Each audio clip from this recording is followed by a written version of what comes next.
Hey there, nation, and welcome to the show where we help you to play miniatures wargaming on a budget. It is I, Commander Cheapskate, and we are back with another episode of Cheap Shots. And on today's video, we're going to do something a little bit differently with my Cheap Shot videos. Most of the time when it comes to Cheap Shots, I'm usually showing you how to save money through painting your miniatures using craft paints and various alternative products you can use in order to do your miniature painting. So that way you can save hundreds of dollars for every single kit that you purchase when you're using the Cheapskate method for those painting. But today what we're going to do instead is we're going to take doing a series where we look at different box sets that are available from different game companies and how you can use those in your games of Necromunda. And since the new Kill Team Gallowfall box set has just dropped, the very first team we're going to talk about real quick is the Hearthkyn Salvagers, which is a Leagues of Votann kill team that you can get in that box set of Gallowfall. And of course, if you don't get the Gallowfall box set, you can get them later on when Games Workshop does an independent release of this product. So what we're going to do today is we're going to take a look at the Hearthkyn Salvagers, specifically this kill team here, and talk about how you could use those in your games of Necromunda. In this video, we will show you guys a starting roster that you could use to play these characters in your campaigns, and at the same time provide a gang overview talking about how specifically you can use this gang on the tabletop. And since this video will be a little bit longer format, I will put timestamps in the description box below so that way you can navigate to the portion of the video that interests you the most. So that being said, let's go ahead and get this video started and show how you can use the Hearthkyn Salvagers in your games of Necromunda. Alright, so let's talk about these miniatures real quick. So this is the box set known as the Hearthkyn Salvagers. It is a brand new Kill Team box set that was released from Warhammer 40,000 Kill Team. Now, the nice thing about these box sets is that not only could you use this for the Kill Team product line, which is exactly what this game is meant for, you could also use this product line in various other gaming systems as well. If you want to stick with Games Workshop, for example, you can use this in Warhammer 40,000, for example, with the boarding action rule sets that are coming out. You can use it for Space Station Zero, 5 Parsecs, all kinds of different independent games are available for you to play with this set of miniatures. So the obvious dream, obviously, is to have a box of miniatures that you use for various games. So if you have this box of miniatures and you're looking into getting this into Necromunda, this is the video for you real quick. So let's go ahead and talk about the starting roster for this one. So this is the box that you would use for your team, and let me go pull up my list over here real quick. So this is the list I made for the Hearthkyn Salvagers, and this will be a 2,000 point list. And the reason why I'm doing that is because you're starting to see a lot more of these 2,000 point lists pop up now with the Ramping Succession campaigns being available to you. And of course, we're going to talk about exactly how you can actually kit these guys out to fit in that campaign setting as well. So here's your Hearthkyn Salvagers, and what I'm going to do is I'm going to point out what individual miniatures represent what in your gang that you could use for Necromunda. Now these guys are going to be Ironhead Squad Prospectors, what they're going to be. And the reason why is because of the latest release of Necromunda Ashwaste, the Ironhead Squad Prospectors are now a playable faction in Necromunda, and since these guys are also Votann, Leagues of Votann, just like the Squad Prospectors in Necromunda, they're synonymous and they can work really well together. This is going to be a 2,000 credit list, so let's talk about what we're going to have first of all. So first of all, this character over here is carrying this huge looking Gatling gun thing. This is actually going to be your Charter Master for your gang. So let's talk about that person's going to be equipped with. So your Charter Master is going to cost you 115 credits. It's going to cost you 490 credits in total because you're going to equip them with light carapace armor for that 4-up armor save.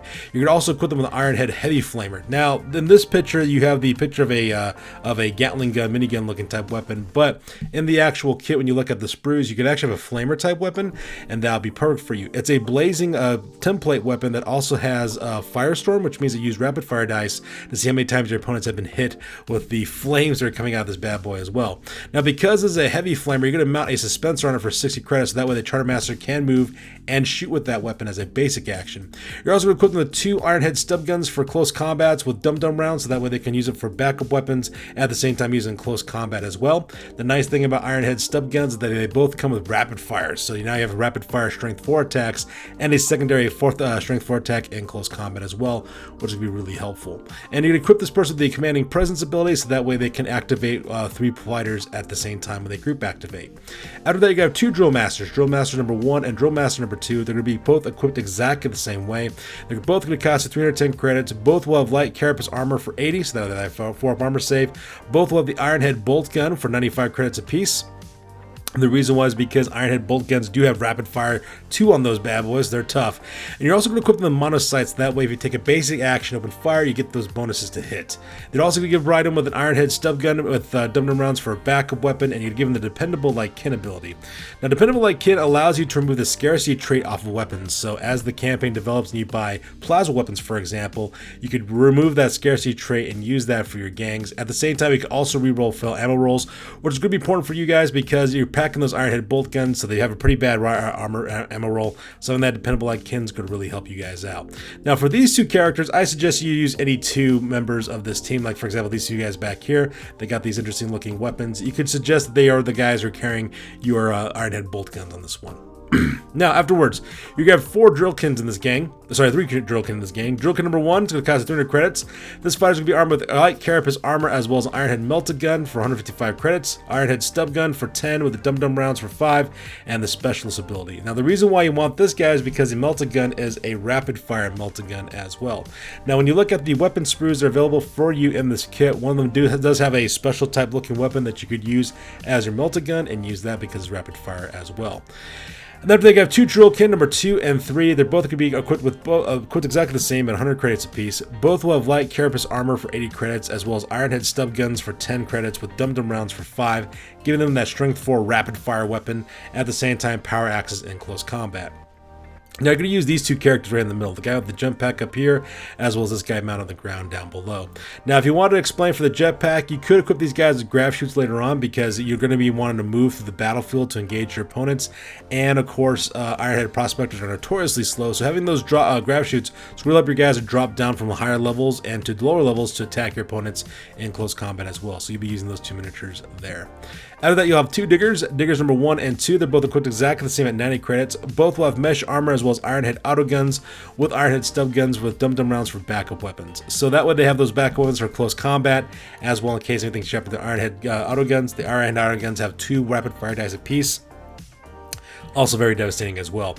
Now what you could do is you could equip 2 of your fighters with those. So you could have like several options you can choose from, for example. So like this guy with the communication device, you can use that miniature to equip them with guns, for example. And you could use either one of these 2 guys down here to be the second Drillkin if you wanted to. Or you can use these 2 guys for your Drillkin, these 2 for your champions, for example. There's pretty much a mixed bag of things that you want to use.